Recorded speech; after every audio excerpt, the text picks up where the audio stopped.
CSIR net clear करना मुश्किल लग रहा है? चलिए सिंपल स्ट्रेटेजी से स्टार्ट करते हैं। Welcome to the channel Chem with रश्मि।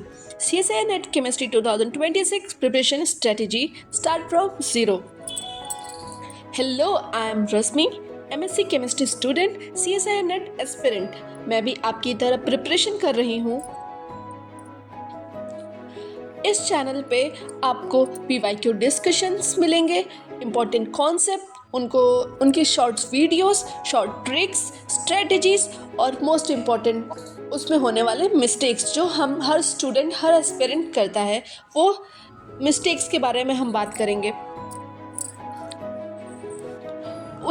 उसके बाद अब हम देखते हैं CSIR नेट क्लियर करने के लिए क्या इम्पॉर्टेंट है। 3 step CSIR net formula. CSIR net clear करने के लिए 3 स्टेप फार्मूला क्या है? सबसे पहले इम्पॉर्टेंट है कि आप ब्रेक द सिलेबस करें। मतलब ब्रेक द सिलेबस मतलब कि आप सिलेबस को ब्रेक करें।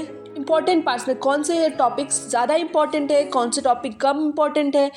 आई मीन टू से कि किन टॉपिक से क्वेश्चन ज़्यादा पुट होते हैं और किन टॉपिक से कम।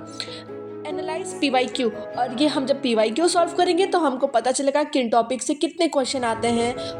एग्जाम पॉइंट ऑफ व्यू से कौन से टॉपिक बहुत ज़्यादा इंपॉर्टेंट है जिसमें हर साल क्वेश्चन पूछे जाते हैं। क्योंकि हमारे पास इतना टाइम तो होता नहीं है कि हम पूरा सिलेबस कवर कर पाएँ, तो हम स्मार्ट स्टडी करेंगे और सबसे पहले हम उन टॉपिक्स को पढ़ेंगे जो इम्पॉर्टेंट है, जिसमें से क्वेश्चन ज़्यादा पुट होते हैं।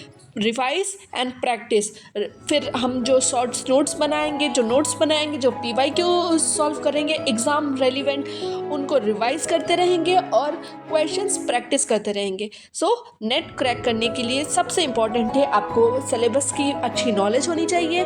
PYQ एनालाइज करना है, PYQ सॉल्व करना है। आपको जितना PYQ आप सॉल्व करेंगे आपको कॉन्फिडेंस आएगा और आपको उतना ही ज़्यादा समझ में आएगा कि कौन से टॉपिक्स कितना इम्पॉर्टेंट है एग्ज़ाम के व्यू से।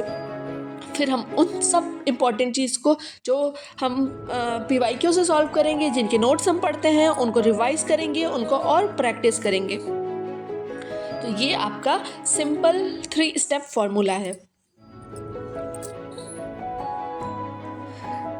Let's start this journey together. Subscribe for CSIR Net Chemistry with channel Chem with Rashmi.